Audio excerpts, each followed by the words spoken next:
meningen. Oi, Thomas!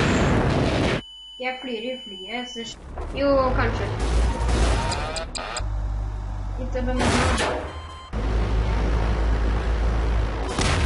Ikke så langt.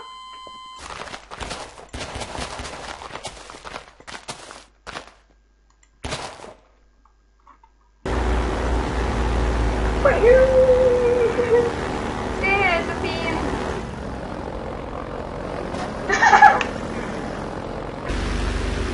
Jeg svinger meg. Sånn, så har vi hengende dinglene der. Ok. Så kjører vi. Jeg kan fly. Woohoo!